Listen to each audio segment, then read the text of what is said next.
Well, good morning, everyone, and welcome. Today, we are talking to Kelly Miller, who's going to talk about how digital marketing can help your restaurant.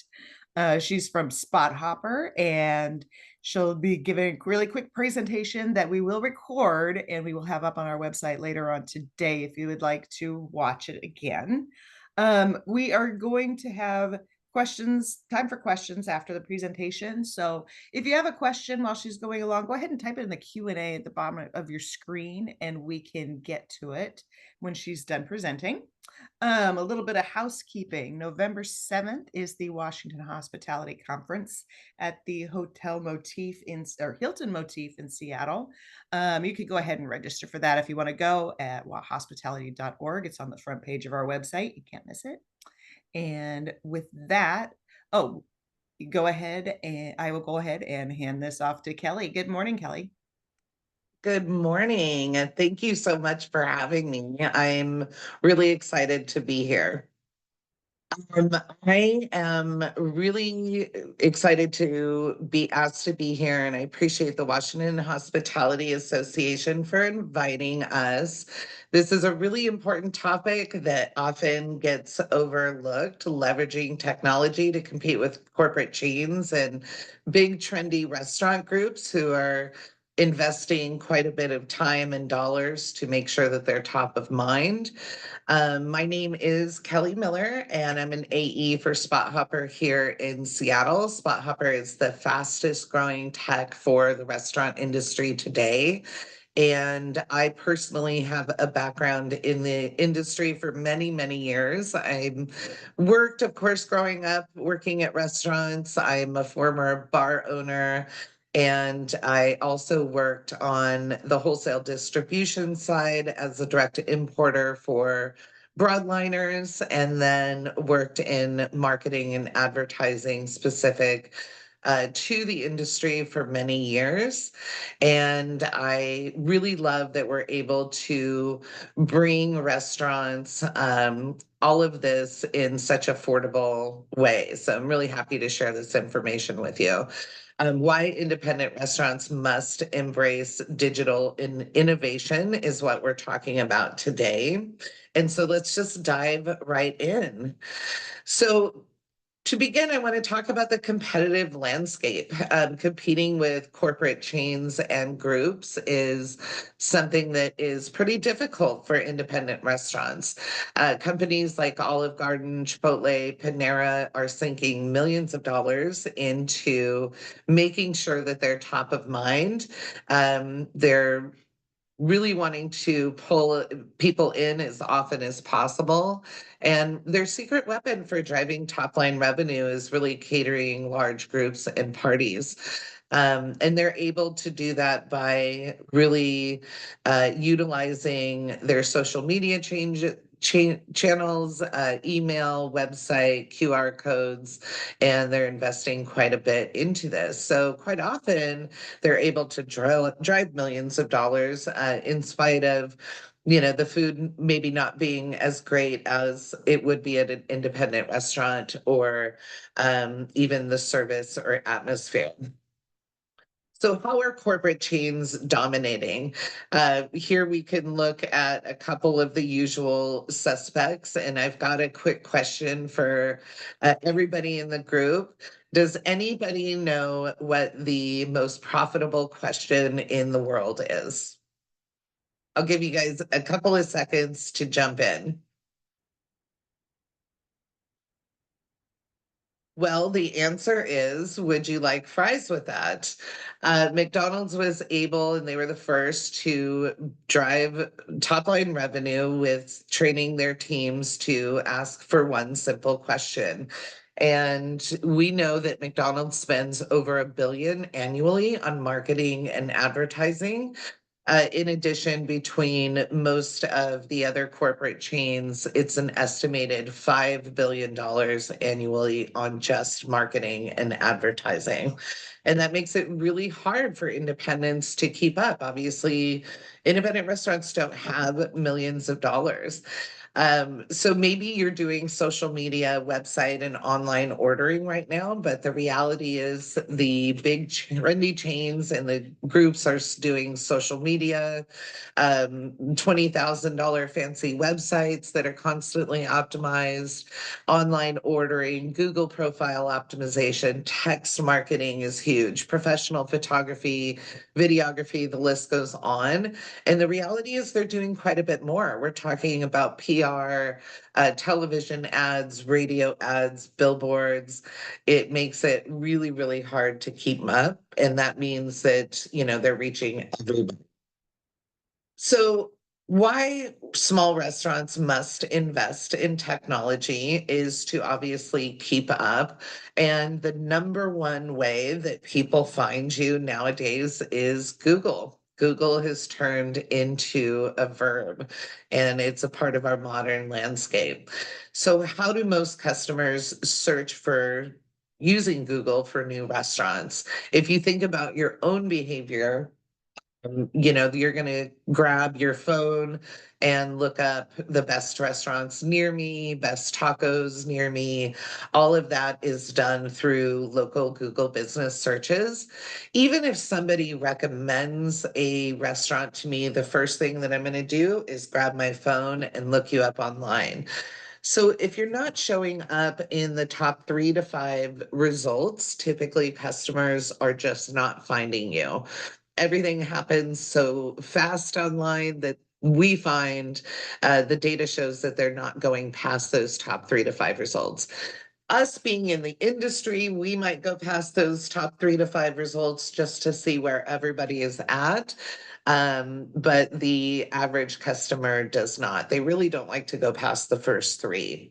So you want to look at how you're ranking on your Google business search. And here we have a case study for showing up in the top 5. How do people find you? And the search term here in this particular case is Best Asian Food, Queen Anne, Washington. And here are 2 totally different restaurants with similar menus and that we're looking at currently. Although one is Korean barbecue and one is sushi, I wanted to make the terms as general as possible. And so we look at Moon Tree Sushi and Tapas. They are number 2 in this particular search. And we start to look at what is going on with their Google business listing. And we can see that they have a 4.7 star rating, and they've got about 895 actual reviews. So here is Golden Black, which looks like a really yummy Korean barbecue restaurant. And they're located on the second page. They're not even on the first page, let alone the top 3 to 5 results. And so we start to dive into their business listing and look at it a little bit deeper. They've got a 4.4 star rating and they've got about 370 reviews. And so in this particular case, if this restaurant really wanted to drive more new business and allow for customers to find them, they could certainly do a little bit of work to increase their reviews and increase their star rating and get themselves in that top 3 to 5. So you want to think about like how many people are just not finding them. And that's a really big deal. So when we look at Google and we look at the ROI that we get through them, we want to do our best to show up in those top 3 to 5 searches. So if you're not ranking in the top 5 for key searches, then customers are just not finding you. So that's a really big deal. Um, and in order to increase your rating, you want to be responding to every review. This is actually kind of the secret part to Google's algorithm currently. So we recommend that you respond to every review, good and bad. Google figures that if you are responding to those reviews, then you're really more a part of the community and it tends to recommend you more. Posting professional photos to your Google profile is a really important part of that. The restaurants that post great photos both rank higher and attract more people to make that split second decision to come in and choose you over the competition. Another really big factor is to make sure that you're updating your Google profile weekly. If you're not updating that information, Google will just suspect that the information is out of date and they tend to rank you lower than the other sites that are updating them. If you're receiving a lot of phone calls from Google, that's a sign that they're really looking to validate that information and make sure that it's not out of date. And in all fairness, Google wants to make sure that they're providing the correct information to people. If they don't have hours correct, for example, and somebody shows up to the restaurant and it's closed, that doesn't look great for Google. So they don't want to uh, have that be happening as little as possible. Another big factor is making sure that your Google profile is updated for keywords and attributes. This is something that was previously done directly on a website, and Google would search websites and look for these keywords and attributes. They've now moved them into your business profile, and often we find that these are not updated correctly. So if you want to show up in key search words like happy hour, near me, dog friendly patio, you want to make sure that those are updated correctly in your business listing. And then we move into your star rating. So a star rating over 4.5 is really ideal to be recommended the most through Google. And most restaurants that are in that top 3 to 5, you'll notice will have a 4.5 or higher, unless they're a brand new restaurant. A lot of times those restaurants will get a temporary kind of push through Google, giving them a good start, but you really want to be at 4.5 stars or higher to be recommended most often. And then finally, we go into the amount of reviews. Doing your best to reach 1,000 reviews or more is something that helps Google to really understand that that is a spot that they want to recommend more often. So it's a good goal. And a lot of times having people come in, these are your fans, they're happy to leave a review for you if they're reminded and prompted, and you can do that through QR codes. So just from this one focus, just from your Google business listing, the data that we have shows that you gain an extra 300 to 800 website visits per month. And even if you're only converting 10% of those new those new website visits, that's an extra 30 to 800, excuse me, 30 to 80 tables per month, depending on your ticket size. That's a nice little bump in revenue for you. So this is where your website really becomes your most important asset online. Once people have gone to your Google business listing and they've checked out your menu, the vibe, atmosphere from that brief little snapshot, you want to engage them and have them come to your website so that they can learn more. And this is where they do a lot of, the big comparison. So this is where they're going to check out your atmosphere. And here we have an example of a really great restaurant. In fact, one of the ones that we were just comparing in the Google business listing. This is Moon Tree Sushi and Tapas. They do a fantastic job of showing people what their atmosphere and what an experience at Moon Tree would be like.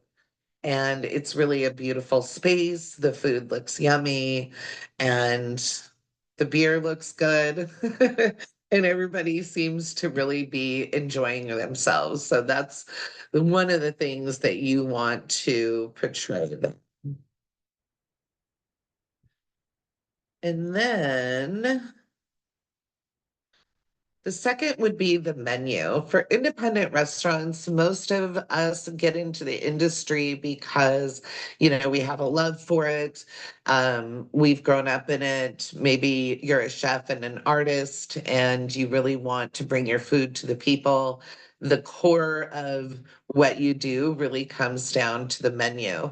And I've got a couple different examples based off of our folks that we were just looking at.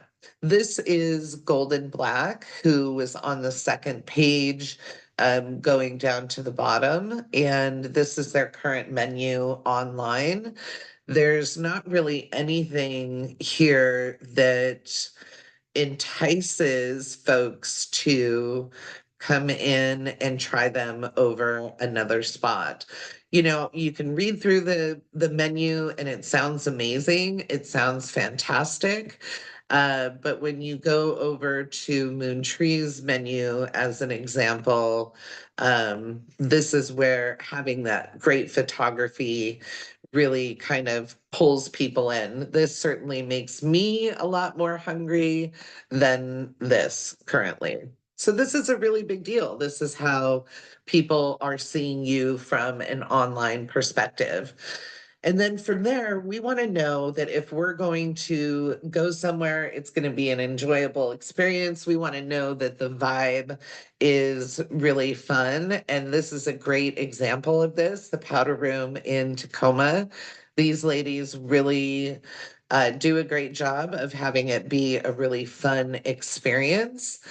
And they've got that down. In fact, these ladies really look fun. I don't know about you guys, but I would want to party with them for sure.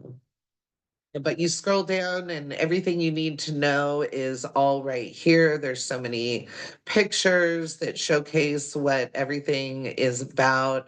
I just look at this website and I feel like I'm going to have a great time. And that really helps to choose them over the competition for sure. So to move on, once you get somebody to choose you over the competition, even with all of what's happening online and, trendy groups and corporations spending so much to stay top of mind, you want people to come back time and time again. You want them to even become a regular. And this is a particular stat that I think is really shocking, but it's super important. So 90% of new customers that come into your restaurant and have a good experience won't actually become your regular. And it is definitely really shocking, I think, for most folks when you think about it like this. It's just uh, especially with all of the hard work that you put into the menu and the service and everything else, to think that only 1 out of every 10 will actually come back. 60% of the people, the new customers that come into your restaurant, will never come back again. And it's not because they didn't have a good experience or didn't really enjoy the food. It's because a lot of the other competition is working really hard to grab their attention and pull them away from you. So the good news for this particular stat is that if you can get folks to come in a total of 3 times, then they will become your regular customer for life. So how do you do that? You do that by utilizing your marketing channels, social media, email, text marketing, QR codes, to get them to come back. So the best restaurants will do this, these 3 things to maximize staying top of mind, and also to maximize, top line revenue like group reservations, parties, and catering. But number one is to promote utilizing social media, email, text, and your website. From there, you get people to make that split-second decision to choose you over the competition. And then you lock that in. You get people to do a reservation or to even come in. From there, you want to retarget those folks again, just into that step number one. And we have found from a data perspective that this will help with getting people to come in that total of 3 times and become your regular customer. Well, on average, with all of these steps, we see that folks will see an increase between 5 and 10,000 in revenue per month per location, as well as some other steps. And we want to use analytics and data-driven decisions to help make those informed decisions and continue to have folks enjoy your space and all of your hard work. So, cost effective marketing strategies and affordable digital marketing will include maximizing your Google business listing, utilizing your website and professional photography and videography. This is how you grab the attention of new customers and let them know that they are an option for you. From there, they make that split-second decision to spend their dollars with you, and you want them to, choose to do parties, catering, even delivery and staffing are all considered to be part of your revenue drivers. From there, once they've come in and enjoyed your amazing food, your amazing service, and the overall atmosphere, you really want them to come back time and time again. And this is where social media, email, text marketing, and analytics all come in to complete that picture. So, the 4 key takeaways from all of this that I want to focus in on are: if you're not updating your Google profile weekly, syncing really nice photos and responding to reviews, then you're not showing up at the top for most of those Google searches. And there's multiple keywords that you want to focus in on as well. Number two, if your website doesn't look better than the competition, then most new customers are not going to be choosing you. Three, if you're not posting, texting, emailing, and updating, then you're not staying top of mind. And big groups and corporate chains are definitely doing all of those and more. And then fourth is one thing that we didn't really touch on a lot here in this presentation, but it's something to keep in the back of your mind. You want to make it really easy for customers to do business with you. If you think about how easy it is for folks to do business with, let's say, a catering order with Panera Bread, those are the things that we want to implement and provide to customers. So, just to kind of close out, I want to thank you all for attending. I'm so excited to be able to share this information with you. If you would like a free restaurant marketing report, I'm happy to put one together. Just reach out to me, and my contact information is here. And I'm curious if anybody has any questions. We do have a question from the audience. It says, Kelly, thanks for sharing lots of great information.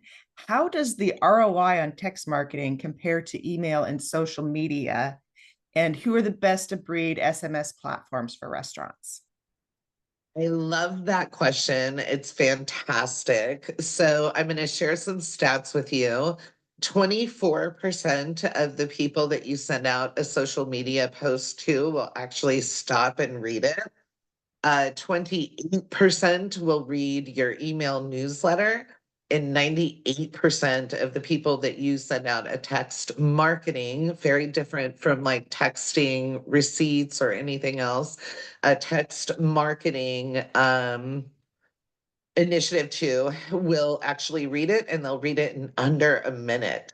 It is really a fantastic way. And one of the things that I get, like some of the feedback I get a lot is oh, I don't like text messages. Oh, I really hate those. And I understand, but mostly the people that opt in for those are your fans. They want to hear if you have a special coming up. They want to hear if there's an event coming up. And so people will opt in or they'll simply opt out if, they don't want to receive that. And that's okay.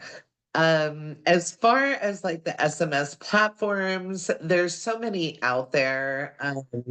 Obviously, I would recommend SpotHopper first, but there's a lot out there. One thing I would say to just kind of keep track of is it shouldn't be super expensive.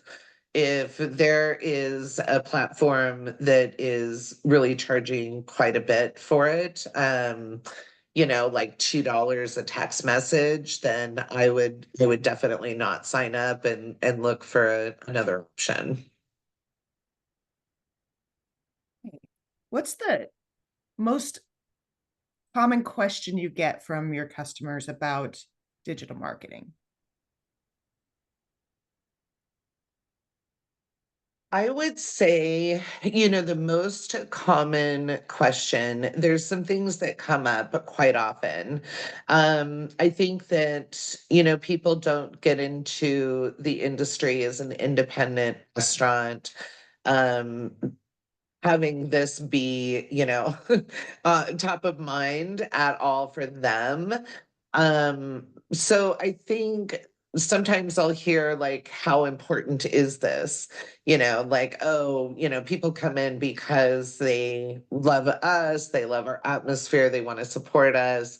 And while that's true, there's also a lot of other places that provide, a great atmosphere. So I always say, and maybe some folks key in on it or don't, but I say that marketing for your restaurant is just as important as the ice machine, which is a pretty important part of the package. If the ice machine goes down, it's not good. But uh, you know, to our point, if people don't know about you and if you're not reminding them how good you are, then they just don't know. And as a consumer, I always check the menu before we go to a restaurant. So Don't you? I know, me too. I do too. And I think industry people, I do go past like the top five, but and maybe restaurant owners do, but people don't normally. And the menu is the first thing that I check out. And I think it's such a great example of Moon Tree and Golden Black. Like Golden Black sounds like an amazing restaurant. I would love to go and visit, but I can see that they're not pulling people in. That menu just doesn't look, there's nothing that grabs you. all right. Well, Kelly, thank you so much for this. We will have this up on our website later on today. It's a lot of great information. It looks like we might have, oh, yep. Recording will be available at wahospitality.org later this afternoon, probably before noon, even, depending on how long Zoom takes to run through this information. So yes, you can find it on our website, and we'll also have a link for it in next week's newsletter. And again, Kelly, thank you so much for your time. And Thank you. yeah, we will see you next time. Yeah, I'm so thrilled that you guys invited me, and I'm thrilled to bring this information to everybody, and I hope it was helpful. Well, thanks again, and everybody have a great day. Thanks, guys.